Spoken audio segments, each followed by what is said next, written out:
we are into Series 3 of the Primeval Reviews, and we are starting with Episode 1. So, the basic plot of Series 3, Episode 1 is that an anomaly opens in the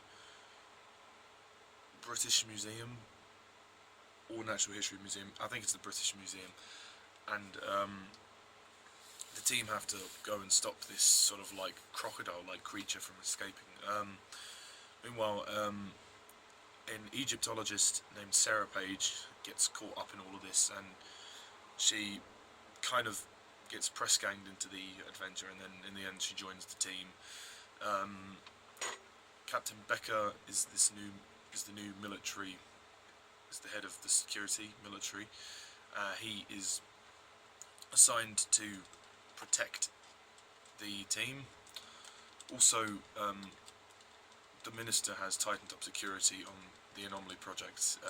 Lester is sort of unaware of the changes, and Christine Johnson is this woman who is sort of like filling him in on it. And Cutter is still grieving for the death of Stephen, obviously because Stephen died in the end of Series 2. So yeah. Primeval Series 3 Episode 1. I like it. It's good. I don't think this is anything amazing by any means, but there's certainly enough to enjoy here. And I think as an opener it's quite good. I mean, it also kind of introduces kind of sets up the whole artifact story arc, which they have to follow throughout the series. So yeah, that's all well and good. It's quite epic. They try and go bigger with this episode. You can tell that they've got a bigger budget and they've kind of spent more on the budget.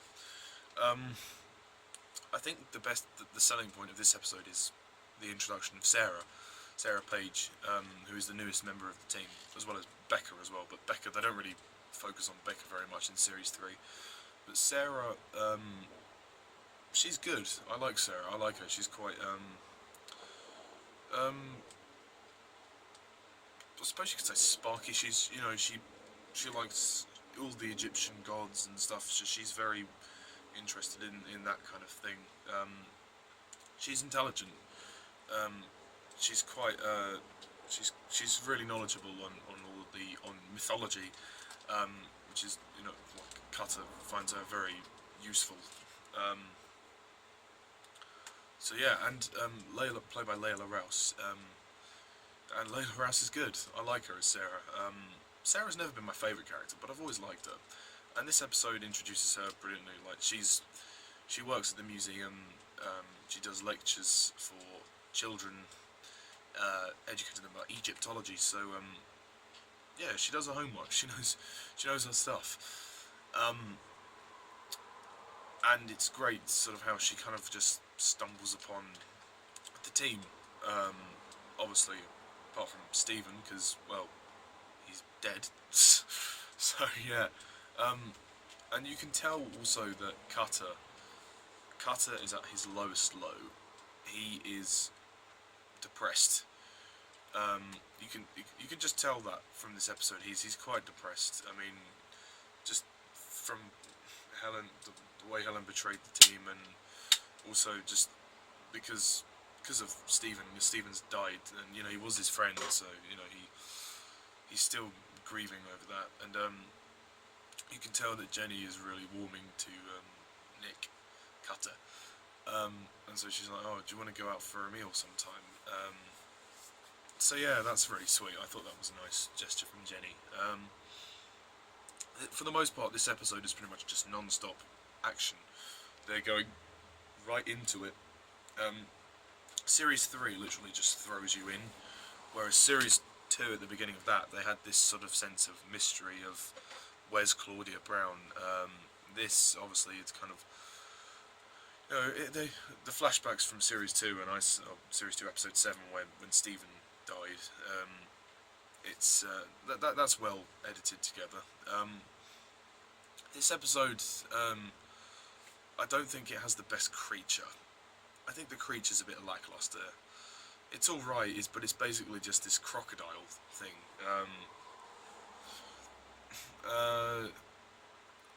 Yeah, it's just this big crocodile thing. I didn't really like the whole, at the end when Sarah said, "Oh, you should bow to it because it's treated like a god." I didn't kind of really get that. I didn't see why that was necessary, but oh well. I mean, Sarah's a good character though. Abby and Connor are good again. Abby's changed her haircut. She's to make her look a bit more hard.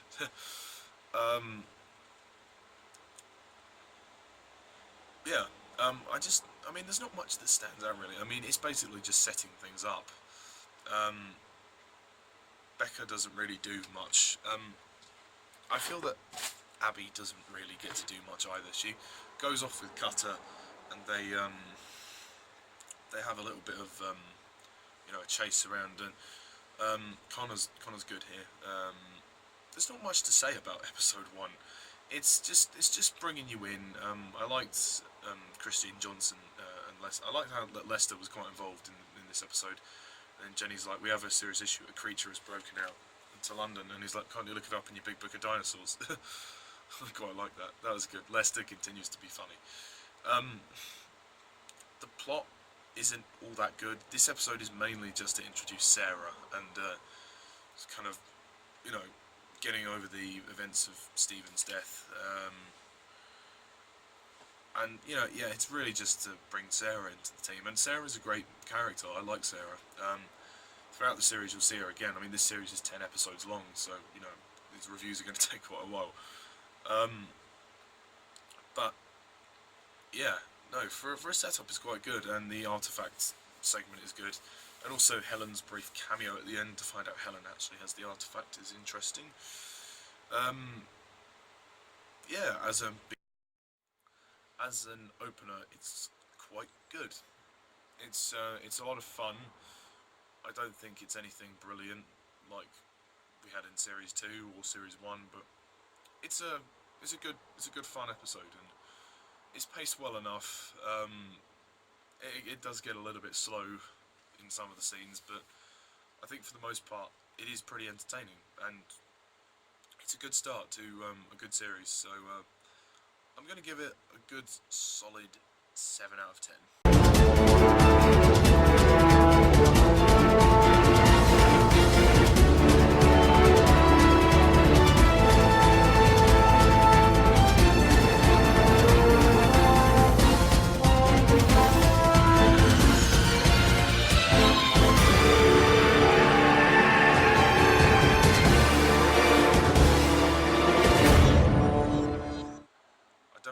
Deserves any more than that.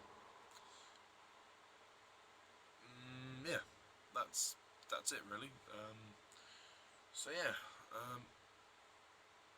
thank you all for watching, and stay tuned for my review of episode 2, which will be coming as soon as possible. Yeah, I'm sorry this review has been kind of like short. There's not much that I had to say about this, to be fair. The music actually is really good. That's the sort of biggest plus I can give. The characters are quite good. The actors do a great job as well. Douglas Henshall carries the emotional baggage of the story again, and bringing Sarah in was good. It was a good move. Becca doesn't do much. Yeah, Connor's good again. Connor's always good. Lucy Brown's good as Jenny. She's quite good. Yeah, I'm sorry, I don't have much to say about it. So, all in all, I think I'm going to rate... Hang on a minute. No, I've already rated it. Sorry, I'm tired. Yeah, no. So yeah, it gets a 7 out of 10 from me. So yeah, thank you all for watching, and tune in next time when I review episode 2. So, thank you all for watching, and as always, I'm Mr. TARDIS11. See ya.